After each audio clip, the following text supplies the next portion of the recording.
Бас худлаа мэн. Мэтэгээ бэлтээ. Ёо.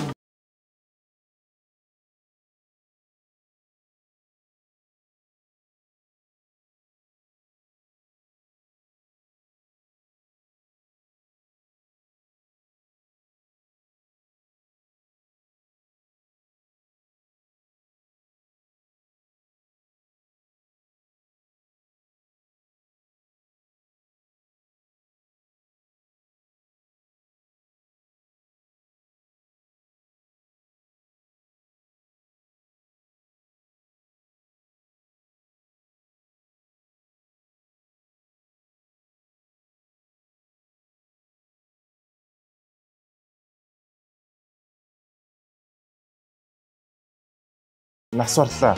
Гэх мэтчлэн үйл явдлууд боллоо. Ингээд бүгдээрээ энэ 7 хоногийнхаа мэдээг эхэлцгээе.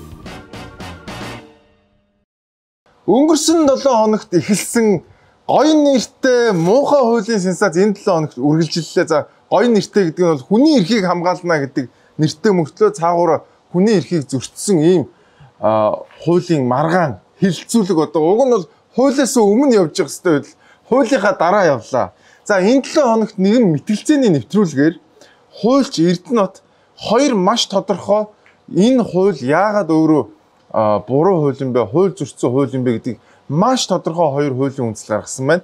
Тэр нь бүгдээр үзцгээе. За Монгол улсын их хурлын чуулганы хуралдааны дэгэн тухай хууль гэж байна. Энэ хуулийн 21-р зүйл чуулганаар улсын хурлын чуулганаар төслийг нэн яралтай хилцүүлэх гэж. Ганц л нөхцөлт. Засгийн газрын хуралдааны шийдвэрийг үндэслэн ерөнхий сайд үндэсний эдийн засгийн аюулгүй байдлын хангалттай холбогдуулан хууль тогтоолын төслийг нэн яралтай хилцүүлэхээр улсын хурал бичгээр хүсэлт гаргасан бол энийг одоо улсын хурлын дарга хэлцэх асуудлын тов дараалд өөрчлөлт оруулж захирамж гаргаж ээж яралтай хэлцдэг. Би одоо энэ хуулийг яг ямар эдийн засгийн одоо аюулгүй байдлыг хангахтай холбоотой хэрэгцээ шаардлага гараад 3 хоногт тийм 3 хоногийн дотор 1 сарын 18-нд одоо засгийн газраас мөргөн мэдүүлээд ингээд 19-20 үндсэндээ 21 хууль баталсан. Ямар хэрэгцээ шаардлага үндэслэж энэ хуулийг баталсныг ерөөсөө ойлгоо. Холбогдох хүчин баримтуудыг үзэхээр энэ хуулийг одоо ийм чухал ач холбогдолтой гэдэг ерөөсөө баталж нотолсон үндэслэлсэн зүйл юусэн байна. За яг энэ ярианы дараа цахим яамны дэд сайд маань өөрөө энийг тайлбарсан. Яагаад энэ эдийн засгтай холбоотой юм бэ гэдэг. За энэ бол одоо маш олон гэмт хэрэг гарч байна. Хэдэн тэр бумаараа хүмүүс хохироод байна. Тийм учраас энэ хуулийг санаачилсан маа гэдэг тайлбар бол хэлсэн. Гэхдээ энэ тайлбараа улсын хуралд албан ёсоор бичгээр мэдэгдээд тэгээд тэр мэдгдсэн бичгийн дагуу энэ хуулийг одоо яарвчилсан гормоор оруулах хэрэгтэй байсан. Гэтэл ямар ч бичгээр мэдэгдэл өгөөгүй зүгээр л энэ нэвтрүүлгийн үеэр одоо ам хаах зорилго маягтай тий. Ингээд одоо ийм үндэслэл хэрэгцээ шаардлага байсан маа гэдэг ингээд ярьсан. За тэгэхээр хамгийн ихний шалтгаан бол юм. За хоёр дахь шалтгаан бол бас маш үндэслэлтэй шалтгаан байсан. Хоёрт нь энэ хуулийг батлахдаа Монгол улсад хууль тогтоомжийн тухай хууль гэж байна. Хуулийн төслийг боловсруулах процессын тийм өргөн мэдүүлэхтэй холбоотой, хэлцэхтэй холбоотой. За үүн дээр одоо товчлоод ярихад ард иргэдийн саналыг авдаг. Холбогдох байгууллагуудын саналыг авдаг. Иргэний нийгмийн байгууллага тийм иргэдийн саналыг авдаг. Хэлцүүлэг зохион байгуулалт. Мэргэжлийн шинжээч мэргэжлийн төвлөлтийг гаргадаг. Энэ нь хуулийн төсөлтэй холбоотой баримт бичгүүд дотор өөрөөр хэлбэл ийм юу ч байна. Тэгээ юунд үндэслэж яагаад ийм хууль батлав? Яагаад хууль тогтоомжийн тухай хууль дэгийг зөрчиж дэггүтэж хууль батлав гэдэг ийм асуулт байна. Хууль дэггүтэд баталсан гэж тий. Айгүй гоё хэлж байгаа байхгүй тий. Дэггүй байдлаар одоо үнэхээр дэггүй үйл хийсэн. Тэгээ одоо манай Тимон дарга маань одоо угасаал клипэн дээр угасаал нэг юм дэггүй байсан шүү дээ тий. Ингээ нэг Тимон. Тэгээ тэр дэггүй байдал маань одоо энэ хууль батлахад хүртэл үргэлжилсэн байна. Уг нь хуулийн ихэнд явж явах хэвээр процесс хуулиа баталсны дараа явдаг ийм одоо нөгөө нэг уруу гэдэг шиг те бүх юм уруугаар яваад байгаа юм хайш. За тэгээ яг энэтэй холбоотойгоор хүний эрхийн комиссийнх маань бас энэ хуулийн дээр одоо үгүй биднээс ямар ч санал аваагүй штэ гэд уг нь бол энэ байгууллагын саналыг бол заавал хуулинд авч тусгах хэрэгтэй байсан. Яагаад гэвэл энэ бол хүний үжил бодлоо илэрхийлэх эрхийг хязгаарлахтай холбоотой хууль байсан. За тэгээд хүний эрхийн комиссийнх юу гэж ярьсан сонс. Та бүхнээс хэдэн санал авсан гэж мэдээлүүлсэн л та. Та бүхнээс ерөн санал авсан яг энэ хуулийг баталгаасаа өмнө. Хууль босруулахаас өмнө бол санал аваагүй. Яг хууль өргөн барьсны дараа бол их хурлын чуулганаар хэлцүүлэхтэй холбоотой бол оролцуулсан зүйл байгаа. Энэ хууль өөрөө захин машинд үзэл болоо чөлөөтэй илэрхийлэх эрхийг үнэлэхгүйгээр хязгаарлах үр дагавартай байна гэж үзэж байгаа. Захин машинд хүний эрхийг хязгаарлах чиглэлээр нэгдсэн үндэсний байгууллагын хүний эрхийн зөвлөлөөс тодорхой зөвлөмжүүдийг гаргасан байдаг. Контентыг хязгаарлахад зөвхөн шүүх шийдвэр гаргах ёстой гэдэг зөвлөмжийг нүүбэн тусгайлтгч бас өгсөн байдаг. Тэгэхээр одоо бол контентыг шүүхэн шийдвэргүйгээр хязгаарлах үр дагавартай хууль батлагдаад ингээ хүчин зүйлээр болох гэдэг. Болох гэдэг нь биш болцсон шүү дээ одоо чинь. Хууль нь батлагдсан нэг 2 сарын 1-ээс хэрэгжиж эхэлнэ над хууль чинь. Тэгээ юу гэсэн үг юм бэ? Хуулиа өргөн барьчаад санал авах гэдэг чинь юу гэсэн үг юм бэ? Энд чи одоо өргөн барихаас өмнө бүх юмнуудаа танилцуулаа. За аль та нар санаа байна уу? Нэмж хасах юм байна уу гэд ингээ ярьдаг байтал чи бүх юм ингээ дуусаад улсын хурлд бүр өргөн барьсныхаа дараа одоо та нар нэг санал хэлээд хин байж болохгүй шүү дээ. За ингээл энэтэй холбоотойгоор энэ 7 хоног жингоо хилцүүлэг зохион байгуулагдлаа. Маш олон хүмүүс энэ талаар ярьлаа. За хуульчид болон төрийн бас байгууллагууд нийлээд бас энэ асуудлаар хилцүүлэг зохион байгуулсан. За тэр үеэр хуульчид юу гэж ярьсныг бас өдрөөс сонс. Ард ирэг дээр хилцүүлэхгүйгээр эсвэл хуульч мэрэгжлийн хүмүүсээр хилцүүлэхгүйгээр яаран сандран хууль тогтоомжийн хуулиа зөрчиж 3 хоног дотор өргөн бариад баталчлаа. Яагаад? Ямар зорилгоор, ямар шаардлагаар? Яг хэрэгсээ шаардлага нь юу вэ? Тэгэхээр хэд хэдэн поинтууд гарч байгаа. Хүүхд хамгаалал одоо захим зайллыг ихсээд байна гэдэг поинт ирж байгаа байхгүй. Чи тусдаа хууль үүсэж байна. Өнөөдөр садар самун контентийг одоо нэвтрүүлэхгүй байх садар самууны тухай хууль байна шүү дээ. Тэ? Энэ хууль нь байна. Хүүхдийн хамгааллыг гэхэд хүүхд хамгааллын тухай хуультай, хүүхдийн эрхийн конвенцтэй, хүүхдийн эрхийн тухай хуультай. Энэ хуулиуд бүгднийг шинжилж баталсан шүү дээ. Тэгвэл юу гин захим гэмт хэрэг, захим зайллан гэдэг. Энэ талаар юу гэдэг бас хууль байна шүү дээ. Эрүүгийн хуультай. Хүний нэр төр алдар хүндийг гутаанд оромжлох гэдэг асуудлууд тасар ихээр явлаа гэж. Энэ иргэний хууль болон өнөөдөр эрүүгийн хууль зөрчлийн хуулиар зохицуулсан харилцаа байна шүү дээ. Яагаад ингэж хуулиар зохицуулсан харилцаануудыг тусгайлан хууль болох хэрэгцээ шаардлага байв. Ямар ч зорилго байв, ямар шаардлага байв. Би энэ дээр бол нөгөө хэрэгцээ шаардлага нь юу вэ гэхээр жагсаал цуглаан хавар болох улс төртөө өнөөдөр бэлдээд хууль тогтоомж гаргаж ийн гэж хардж байгаа. Яа. Энэ хилцүүлэг дээр бол маш олон хүмүүс ирсэн байсан. За сэтгүүлч Алтан Төрөө ирсэн байсан. За манай комедиан Төөгөө бас ирсэн оролцож ирсэн. За энэ хуульчид ингээд бөөнөр оролцсон. Маш үндэслэлтэй аргументуудыг гаргаж тавьж ирсэн. За энэ хууль өөрөө батлагдахаасаа өмнө те ямар ч хилцүүлэггүй явсан байна гэдгийг энэ хилцүүлгүүд бол маш тодорхой болгож өгсөн. За тэгээд одоо бидний ганц найдвар хин үлдсэн бэ гэхлээр одоо Өчрлийн маань аавал үлдсэнтэй хөргөө. Олон нийтийн сүлжээнд хүний эрхийг хамгаалах тухай хуультай холбогдуулж хүний эрхийн форумаас хэвлэлийн баг хурал өнөөдөр хэлээ. За тэд Монгол улсын ерөнхийлөгч Хүрэл Сүхэд хамдан уг хуульд бүхэлд нь хориг тавихыг хүслээ. Олон нийтийн сүлжээнд хүний эрхийг хамгаалах тухай энэ хуулийг биш үү тийм ээ? Хууль маань өөрөө харин хамгаалах биш баг хүний эрхийг одоо зөрчих одоо ийм агуулгатай хууль болцсонд нь бол бид нар их харамсаж байна. Ингээд хүний эрхийн форум гэдэг байгууллагаас Хүрэл Сүх ерөнхийлөгчийг бол энэ хуульд хориг тавиач гэдэг ийм шаардлагыг хүргүүлсэн. За ойролцоогоор 6,000 цахим гарын үсэг цугларсан байна гэдэг ийм мэдээлэл хийсэн. За тэгээд одоо нөгөө аав нь сургаж одоо хүн сурах процесс явах гад байна уу даа л гэж харсан.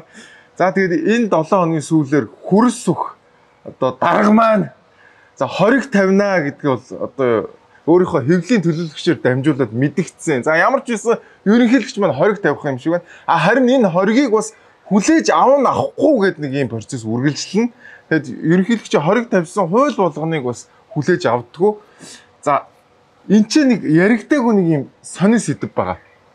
Одоо хүмүүсийн хараагүй. Тэр ямар сэдв бэ гэхэлэр одоо энэ тамхины цэгийг мэдэн шүү хүмүүсээ. Ер нь бол ардын намын бүлгээр дамжуулаад энэ хууль орж ирсэн байна.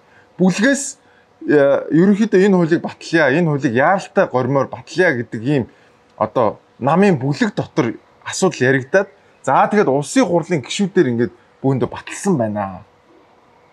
За тэгэхээр энэ бүр цавын цаана ардын намынхан өөрсдөө за тэр цэсмээ ардын намын улсын хурлын гишүүд өөрсдөө энэ хуулийг батлая гэдэг дээр одоо бөөнөрөө санал нэгдээд ингээд энэ хууль ийм хурдтайгаар явсан байна. Хэрвээ бүлэг дээр энэ асуудал яригдаагүй, энэ асуудал ингээд хилцэгдээгүй бүгдээрээ санал нийлээгүйсэн бол ингэж хурдтай явахгүй. Тэгэхээр энэ улсын хурлын гишүүдийн хариуцлага хаана байна? Өөрсдөө ийм учир дутагдaltaй, ийм их цоорхоотой, ийм их асуудалтай хуулийг өөрсдөө хүч түрэн баталчаад одоо тэгээ бид нар мэдэхгүй гэд ингээд сууж идэг. Ийм асуудал үүссэн. За миний бодлоор яг хөө ерөнхийлөгч хориг тавих бах. Ягаад гэвэл эн чинь ард иргэд бол бөөнөрөө ингээд ерөнхийлөгчийг хориг тавьчих гэж шаардж байгаа. А гэхдээ ардын намын бүлэг дээр аль хэдийн шийдэгдээд одоо аль хэдийн хөдөлсөн галт тэргэн дээр бол ардын намын бүлгийнхээ энэ хоргийг бол хүлээж авна гэдэгт би бол итгэхгүй байна. За тэгээд ер нь энэ хуулиас маш том сургамж юу вэ гэхээр хуулиа яг энэ хууль тогтоомжийн хуулийн дагуу баталж байгаа чи. Хууль батлахдаа хуулиа битгий зөрчөөч. Тэ нэг юм хийх гэж нөгөөтгөө битгий устгаач. Тэгэд энэ хамаг юм нь батлагдаад хинээс ч асуухгүй хууль зөрчиж энэ хуулиа хийчихэд дараа нь ингээд өөрсдөө эдгээр бидний шүүмжлээгээд ингээд гомдоод гоморхоод тунаад суудаг одоо болооч. Өөрсдөө чи асуудал ч та нарын өөрсдөө чи хийсэн одоо өөрсдөө чи зуурсан бантан жонхуу штэ. Тэгээ энэ дээр одоо хүмүүсийг тэгтээ дөрвөө шүүмжлэх нь ойлгомжтой байсан. Тэрнээс болоод ингээд гомдоод гоморхоод уурлаад суугаад байгаа болооч та нар. Нэг л их гомдсон хүмүүс эдгээр намайг шүүмжлээ. Би уугийн сайн юм гэжсэн. Гэхдээ энэ хилцүүлгээ өмнө нь явуулсан бол хин ч ингэж ийм том одоо нийгмийн шүүмжлэх өрнөхгүй байсан шүү дээ. Тэгэд өөрсдөө чи хийсэн гай өөрсдөө энэ гайгаа үрж ин тэ өөдөө шийдсэн ч бол өөрийн толгойдор бууж ин гэсэн. За ямар ч байсан ингээд ерөнхийлөгч маань энэ хуулийг бол хориглох нь бол ойлгомжтой болсон. Гэхдээ ардын намын бүлэг хүлээж авах эсэх нь бол эргэлзээтэй байгаа. За ямар ч байсан нэг юм болоод байна. Ойрын өдрүүд маш хүйтэн болж байна. Энд чинь дэлхийн дулаар л хайчсан бай монголчуудаа. Дэлхийн дулаар л хаана байгаа юм бэ гэж асуумаар одоо маш хүйтэн болж байна. За энэтэй холбоотойгоор айлууд гал түлсэнтэй холбоотойгоор маш утаа ялгарч байна. За зарим айлууд бүр өдрийн цагаар гэртээ угаартаж насварсан тохиолдлууд гарсан байна. Хуучин нөгөө нүүрс түлхэд ингээ утаа гарч байгаа нь харагддаг байсан бол одоо энэ нөгөө шахмал түлшч утаа гараад байгаа нь харагддаггүй. Тийм учраас маш олон хүмүүс өдрийн цагаар хүртэл ингээ угаартаад насварж байгаа тохиолдол гарсан байна. За энэ утаа их байгаатай холбогдуулаад ханаад томооны дэгдэлт одоо маш өндөр болсон байна. Томгоор хүндэрж байгаа хүүхдүүдийн 80-аас 90% нь вакцинд хамрагдаагүй байна. Тодорхойлбол 6 хүртэлх насны хүүхдүүдийн томоогийн эсрэг вакцины хамрагдалт сул байна. Тиймээс бага насны хүүхдүүдийг томоогийн эсрэг вакцинд хамруулахыг эмч мэрэгжилтнүүд зөвлөж байна. Улсын хэмжээнд томоотос түвшний өвчлөл алга цог дэгдэлтийн түвшинд байна. Ялангуяа томоогийн эсрэг вакцин хийлгээгүй хүүхдүүд хүндэрч эмнэлэгт хэвтэн өмчлөж байна. Тухайлбал Баянгол дүүргийн хүүхдийн эмнэлэгт хэвтэн өмчлөөсөн хүүхдүүдийн дийлэнх нь томоогийн эсрэг вакцин хийлгээгүй. Үүнээс хамаарч хүндэрч байгааг эмчиллээ. Томоотос түвшнээр өвчлөгчдийг насны байдлаар навч үзвэл 70 орчим хувийг 15 хүртэлх насны хүүхэд, үүнээс 50 орчим хувь нь 4 хүртэлх насны хүүхдүүд байна. За ингээд томоогийн дэгдэлт ихсэн. Энээс болоод хүүхдийн эмнэлгүүдийн ачаал хүндэрсэн, орон хүрэлцэхгүй гэдэг асуудлууд бий болсон. За сүүлийн үед бол А хүрээний вирус бол маш хүчтэй дэгдэж байна. За хүүтэрч байгаатай холбоотойгоор. За энээс болоод 0-5 насны хүүхдүүдийн амьсгалын замын өвчлөлт бол маш өндөр байна. Тэгээд эцэг эхчүүдээ хүүхдүүдээ энэ ханиадны тэр зам томоогийн одоо вакцинд хүүхдүүдээ сайн хамруулаач. Би бол хувьдаа охиныгоо бол сая өнгөрдөг намар энд вакцинд хамруулсан. За тэрнээс болооч ч юм уу энэ жил бол ямар ч байсан сургууль цэцэрлэгтээ явж байхдаа бол ямар нэгэн байдлаар томоогийн халдвар аваагүй. Тэгэхээр ямар ч байсан энэ одоо энэ томоогийн вакцин бол маш чухал юм биш үү. За хэрвээ таны хүүхд 0-5 настай эсвэл 65-аас дээш насны одоо иргэд танаа гэрт амьдардаг бол гэр бүлэрээ энэ томоогийн вакциныг хийлгэх юм бол та бүхэн энэ өвлийн энэ томоогийн өндөр дэгдэлтийн үед гэр бүлээ энэс хамгаалж болох юм шүү. За ангаараа тий цэцэрлэгийнхаа ангаар, за сургуулийнхаа ангаараа бас энэ томоогийн вакциныг хийлгэх юм бол бас энэс хамгаалагдах юм биш үү гэдгийг бас та бүхэндээ дахин хэлмээр байна. Тэгээд бүгдээрээ хүүхдүүдэд вакцинд хамруулаарай. Томоогийн вакцин бол одоо хүүхдийн чинь маш том эрсдлээс хамгаална шүү. За энэтэй зэрэгцэд бас нэг өвчний дэгдэлт одоо ихссэн байна. 2022 онд улсын хэмжээнд бэлгийн замаар дамжих халдварт өвчний 10,916 тохиолдол бүртгэгджээ. Энэ нь өмнөх оноос 1576-аар өссөн үзүүлэлт юм. Бэлгийн замын халдварт өвчний тохиолдлын дийлэнхийг нь Тэмбүү эзлээд байна. Бэлгийн замын халдварт өвчлөлийн нийт иргэдийн 45% нь гэр бүлтэй, 34% нь гэрлээгүй, 15% нь хамтран амьдардаг гэсэн статистик гарчээ. Тиймээс хосоодын хувьд үнэнч байх, тохиолдлын бэлгийн харилцааг твжих, бэлгийн харилцаанд орсон тохиолдолд хамгаалтыг зөв хэрэглэх нь чухал гэдгийг эмч онцлоо. Fuck юу? Нийт бэлгийн замын халдварт өвчин болсон хүмүүсийн 45% нь гэр бүлтэй, 15% нь хамтран амьдардаг чинь бараг 60% нь ингээд ихнэртэй мөртлөө янз бүрийн бэлгийн замын халдварт өвчин нөхөртөө мөртлөө гэртээ авчирсан байна. За тэгэхээр энэ бол одоо маш хүнд асуудал болж байна. Одоо нийтдээ насанд хүрсэн хүмүүсийн бараг шүү заяа. Бараг 10% нь бэлгийн замын халдварт өвчнөд байгаа юм шүү дээ. Юу гэсэн үг юм бэ? 10 хүний нэг нь өвчтэй байна гэсэн үг шүү дээ. За тэгээд энэ ковидын үеэр бас Тэмбүү бол нэлээ модноос гарч ирсэн одоо буцаад модонд орох шинжтэй болоо. За одоо маний чи үерсэн шүү гэд орж ирж байгаа харагдчихээн тий. За Тэмбүү дэвнэвсээр дивжэн дээр гарч ирлээ. Гэ заавал Тэмбүүч авдаг юм тий. Уг нь миний үед ч одоо заг хүүтэн л уг нь илүү байсан чи Тэмбүүчд бүр амар хүнд үстэй тий. Тэгээд ингээд бэлгэвчээ хэрэглээч хүмүүсээ тэгээд дандаа ингээд ямар ч хамгаалтгүй явдгаас ч болж байгаа. За дээрэс нь их сонио. Одоо энэ Тайландд энэ биеийн үнэлэлт аюу хөгжсөн газар юм байна. Тэгээ аюу сонин статистик харсан. Яасан бэ гэж энэ Европын орнуудын судалгаа. За энэ Тайланд, Малайзд яадаг гэсэн чинь биеийн үнэлтийг хуулиар зөвшөөрсөн газар яадаг юм бэ гэсэн чинь энэ бэлгийн замын халдварт өвчний тархалт нь буурд юм. Бүр маш бага хэмжээнд очдог. Би сайн өнгөрдөг 100 Амстердамд явж чинь тэр нэг буудлын ресепшн залуу надад нэг аюу сони юм. За арайш амраа гэдэг байна. За өгшөө найс нэг юм.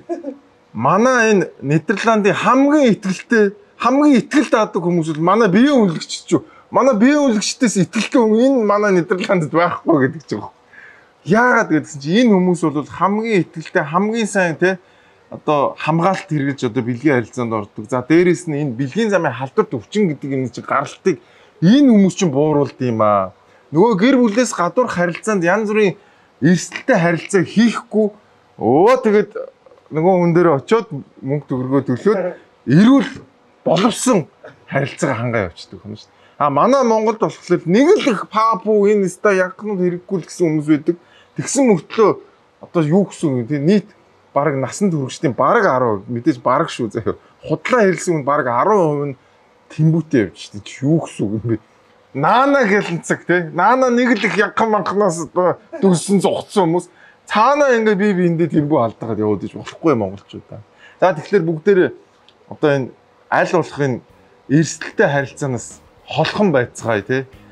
Дээрэс нь хүүхдүүдээ одоо томоогийн вакцинд хамруулъя. Бүгдээр өвчнөөс өөрсдөө хамгаалъя монголчууд. За энэ 7 өдрийн ихээр нэг вебсайт дээр за үндсэн хуулийн төсөл гэдэг нэг юм тавигдсан. За тэрнээс бол одоо Монгол түмний дунд одоо сенсац бол амар дэгцсэн. Юу вэ? Яаж байгаа юм бэ? Энэ үндсэн хуулийнхаа төслийг аль хэдийн бичсэн байсан ба штэ. Юу болж байна? Яаж байна гэл ингээд сенсац дэгцсэн. За тэгээд одоо амар баясгалан дарга маань гарч ирээд мэдээлэл хийсэн. За Монгол улсын засгийн газрын зүгээс үндсэн хуулийг шинээр бичих санаархлыг бол үндсэндээ гаргаагүй. За улс төрийн намууд, за үндсэн хууль судлалын судлаач нар бас одоо Монгол улсын ерөнхий сайд болон одоо холбогдох улс төрийн албан тушаалтнуудад санал хүсэлтээ тавиад ажлын хэсэг байгуулж ер нь ирээдүйд ч бай энэ үндсэн хуулийг ямар хэлбэрээр өөрчилж явбал улс орны хөгжил дэвшилд илүү хэрэгтэй юм бэ гэдэг саналаа бид боловсруулж өгөх хүсэлтэй байна гэсэн энэ хүсэлтийг гаргасны үндсэн дээр бол ажлын хэсэг байгуулагдаад ажилласан. За энэ үндсэн хуулийг биччихлээ гэж шууд батлагдах байгаа зүйл бол ерөөс биш. За гэдэг юм хариу өгсөн. Ер нь бол энэ бол ийм драфт маягтай зүгээр энэ саналын сонсож байгаа маягтай юм байгаамаа. Түүнийш одоо ингээд үндсэн хуулийг тэр чигээр нь өөрчлөн гэсэн үг бишээ гэдэг юм ярьсан. За энэ үндсэн хуулийг бичсэн хүмүүс нь ямар хүмүүс байсан бэ гэхээр ихэнх нь ийм жижиг намын за мөн урд нь бас улс төрийн албан тушаал хашиж исэн ийм хүмүүс бөөндөө нийлээд бичсэн байсан. За тэр үндсэн хуулийн ихэн дээр нь хэн бичсэн бэ гэдэг нь ингээд маш тодорхой харагдчихсан. За тэгээд нөгөө хэргийн эзэн Хэнгэргийн төхөөрүүд 7 хоногийн сүүлээр хэвлэлийн багварал хийсэн. Олон нийтэд үнэн зөв ойлголтыг бас мэдээлхийн үргээ биелүүлж байгаа сэтгүүлч нартаа бас баярлалаа. Өнөөдөр ерөнхий сайдын захирамжаар байгуулагдсан үндсэн хуулийн төсөлтөө энэ парламентэд суудлагүй намууд энэ төслөө нэгтгэж энэ одоо ерөнхий сайдад танилцуулах бусад энэ үндсэн хуулийг хилцдэг, баталдаг эрх бүхий субъектүүдэд танилцуулах ийм үүрэгтэй ажлын хэсгийн одоо бас ажил үндсэндээ бол шутраад үр дүнгээ гаргасан байгаа. За энэ үндсэн хуулийн дээр юу байсан бэ гэхээр за эхнийх нь бол 2 танхимтай болъё. Дээд доод танхимтай. За дээд танхим нь бол ямар нэгэн нам одоо намын гишүүнчлэгүй хүмүүс бай. Доод танхим нь бол намуудаас бүрдээ гэсэн байсан. За бас нэг сонирхолтой юм нь юу байсан бэ гэхээр хуучин ерөнхийлөгч болон ерөнхий сайд хийжсэн хүмүүсийг шууд оруулъя гэдэг ийм зүйл байсан. За дээрэс нь үндсэн хуулийн цэцэг бол байхгүй болох ёстой. За өөр юу ч гэлээ бүр за зарим заалт нь бол бүр нэлээд самарсан маягтай тийм заалтууд байсан. За тэгээд энэ хэвлэлийн багваралд нэлээд одоо оройлон оролцсон за нэлээд одоо голдон суугаад ерөнхийд нь бас базаад яриад исэн юм бол одоо хуучин ерөнхийлөгч байсан намрын инх баяргүй байсан. За тэгээд сэтгүүлчид намрын инх баяраас асуулт. Тэгэхээр ард түмний хувьд бол одоо үндсэн хуулийн нэмэлт өөрчлөлт байтугай шинэ үндсэн хуулийг одоохондоо хүлээж авах тэр цаг нөхцөл нь болоогүй гэдэг зүйлийг ярьж байна. Болцсон гэж байна. Чи өөрөө тэгж яриад байгаа болохоос биш. Яг ард түмнээс асуу. Тэр зөвлөлийг байгуулахын өмнөх тэр ерөнхий сайдын ихтгэл тавьсан уулзалтан дээр 70% нь шинэ үндсэн хууль хэрэгтэй гэж хэлсэн байна шүү дээ. Шинэ үндсэн хууль хэрэгтэй гэж ярьсан байна шүү дээ. 70%. Үгүй 70 наа чи нийт ард түмний 70% биш. Оюун эрдэнэ цуглуулсан хүмүүсийн 70% тэгж үзсэн шүү дээ. Юу яриад байгаа юм бэ? Энд чи одоо нөгөө логик алдаа гэдэг чинь шүү дээ. Өөрийнхөө дуртай хүмүүсийн бүгдийг цуглуулчаад тэгснэ тэр дундаа санал оруулсан. Тэр арж ийн энэ одоо нийт иргэдийн 70% нь үзэж ийн гэтэр гэж яриад. Үгүй биш шүү дээ. Намрын их хоёр дарга юу яриад байгаа юм бэ? Тэр хүмүүс ийм үндсэн хууль ерөөсөө өсөхгүй байгаа. За дээр нь яг өөртөө холбоотой заалтыг бас асуусан. Улсын хурлын бүрэн эрхээ хугацаа 6 жил гэж оруулсан байна. Ингэхдээ ерөнхийлөгч болон ерөнхий сайдаар ажиллаж исэн хүмүүс өөрсдөө хэрэг хүсэх юм бол парламентод одоо гишүүнээр ажиллана гэсэн энэ заалтыг жишээ нь та өөртөө зориулж оруулсан гэж харагдаад байна л да. Тэгэхээр минийд одоо зориуд ийм асууж байгаа нэг сайн байна. Ягаад гэвэл үзэгчдийн сонирхлыг хоёулаа татаж би хариулах гэж оролдъё. Яг тийм заалт байсан. Гэхдээ өөрөөгөө л яриаггүй. Гэхдээ энэ одоо манай баяр байна. За энэ манай элбэгдор чим байна. Эдгээр чи одоо юм сайн мэддэг хүмүүс шүү дээ. За тэгээ бүр энэ хэвлэлийн багварал дээр нэг хүнтэй бүр хэрэлдээд авсан нэг сурвалжлагчтай. Эдгээр чи намайг улсын хурлд оруулахгүй байна гэж орлоо тий. За тэгээд энэ бол одоо ямар амар greedy тий ямар шунлан дуустгүй юм бэ. Энд чи одоо нэг хэсэг Монголын хаан байсан юм шүү дээ. Тэгээ одоо ингээд өөрөө өөрсөндөө зориулаад ийм үндсэн хууль нэртэй юм батлаад бичээд ингээд явж идэг.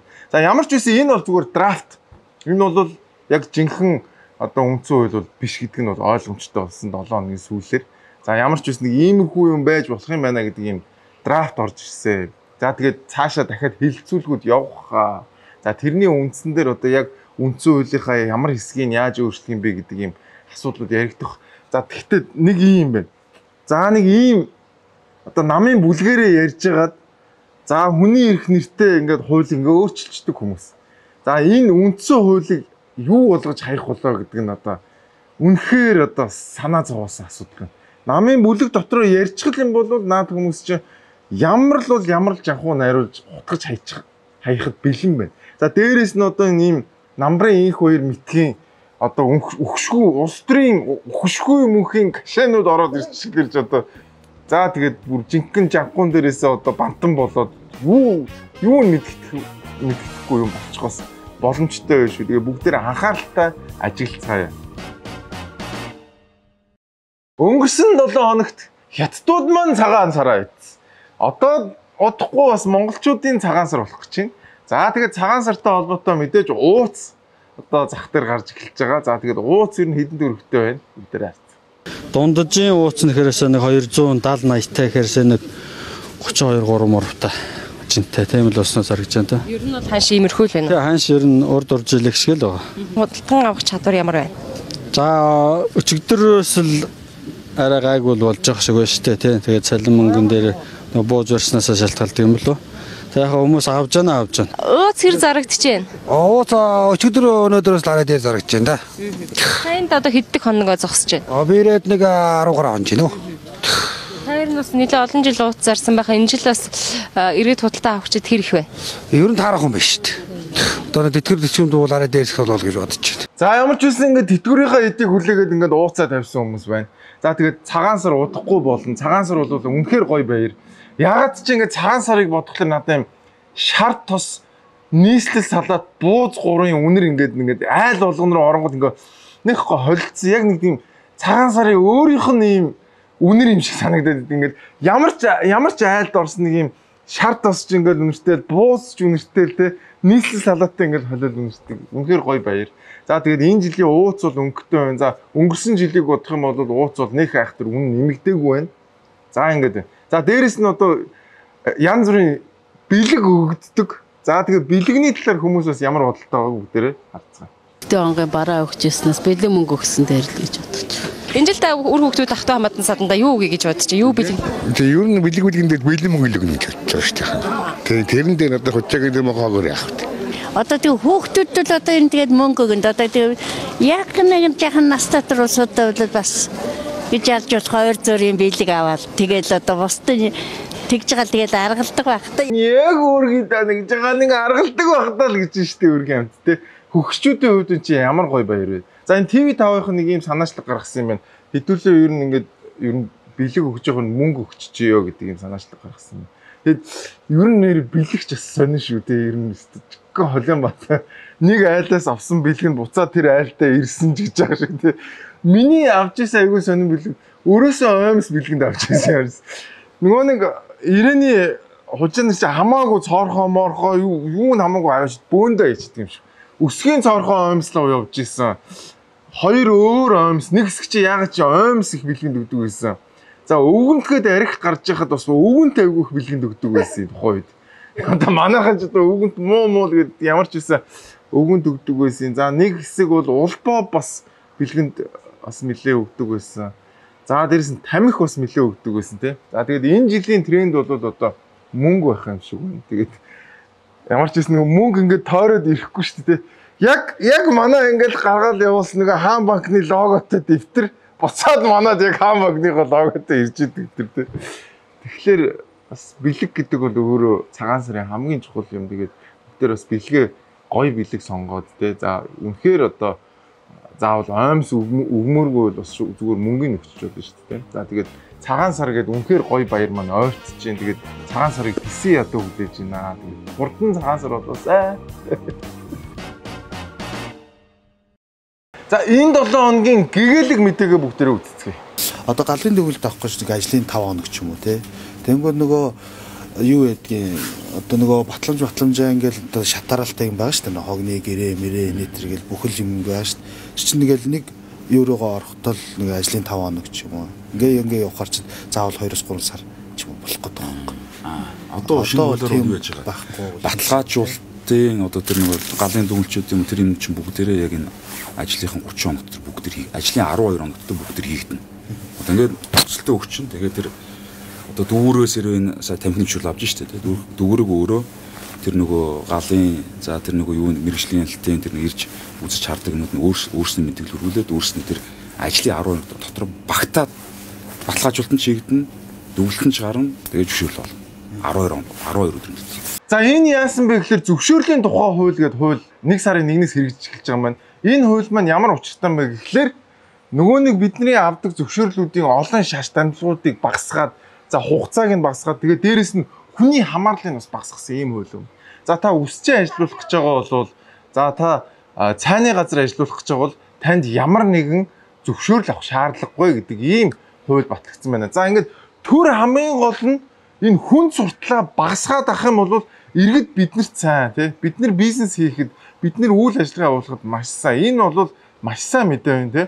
Ийм хуулиудаа олон гаргаад тэр нөгөө нэг төрийн дарамтыг нэмэгдүүлсэн, нөгөө үйл ажиллагаа явуулахад, аж ахуй нэгж явуулахад дарамт бий болгодог энэ хуулиудаа улам багасгаад авах юм бол иргэд бид нар заавал төрийг хараад халамж гордоод хэвтлэхгүйгээр өөрсдөө аваад явах боломжтой болох юм байна. За тэгээд ямар ч үсэн энэ зөвшөөрлийн хууль гээд энэ зөвшөөрлүүдийг цөөлсөн. За дээрэс нь зөвшөөрлийг хүнээс хамааралгүй аль болох онлайнаар явуулдаг богино хоногтой болсон ийм хууль гарч байгаа юм байна. Тэгээд энэ бол энэ 7 хоногийн сайн мэдээ байлаа. За ингээд энэ 7 хоногийн мэдээ маань үүгээр өндөрлж байна. За дараа 7 хоног бас л битүү сенсацтай 7 хоног байх. За тэгээд бүгдээрээ янз бүрийн өвчин хуучинд нэг өртчихгүй шиг яваараа монголчуудад тэмбүү гадуур амар байна шүү. Тэгээ айгүй бол зүгээр бэлгэвч хэрэглэхгүй бол тэмбүү авахаар байна. За дээрэс нь хүүхдүүдэд гоё вакцинд хамрагдуулаарай те. Энэ их ханиадны вирустай байгаа үед бол вакцин танаа хүүхдийг чинь ханиаднаас хамгаална. За дээрэс нь хуулаа батлахтаа битгий хууль зөрчөөд байгаа чи. За тэр намын бүлгэрээ ярилцаад хийсэн бол одоо тэр намын бүлгийнхаа өөрсдөө гарч ирээд энэ хуулаа одоо засварлаа чи. Тэгэхгүй бол энэ хууль чи өөрөө хүний эрхийн нэртэй хүний эрхийг зөрчдөг хууль болчоод байна штэ тий. Гой нэртэй муухай хууль болчоод байна штэ хүмүүсээ. Тэгэл нэг хідэн хүнийг ингээл урдаа барьчаал өөртөө ингээ ард нь тий хамгийн гол хэргийн эзэд ингээ ард нь нуугдчихээ суугаад байгаа юм. За тэгээд минь ерөнхийлөгчийн хоргийг бол хүлээж авах хаа гэж бодож байна. Тэгээд иргэд бол энийг бүгдээрээ хүсэж байгаа. Хэвлэл мэдээллийн байгууллагууд болоо иргэд бол хамтдаа энэ зүйлийг хүсэж байгаа шүү гэдгийг хэлмээр байна. Тэгээд манай нэвтрүүлэгтээ хамтран ажиллаарай. Дараагийн 7 хоногт иргэн уулзцгаая. Баярлалаа. Манайхтай энэ дугаараар хамтарч ажиллаарай. Тэгээ бүгдээр нь хайртай шүү. Дараа 7 хоногт иргэн уулзцгаая.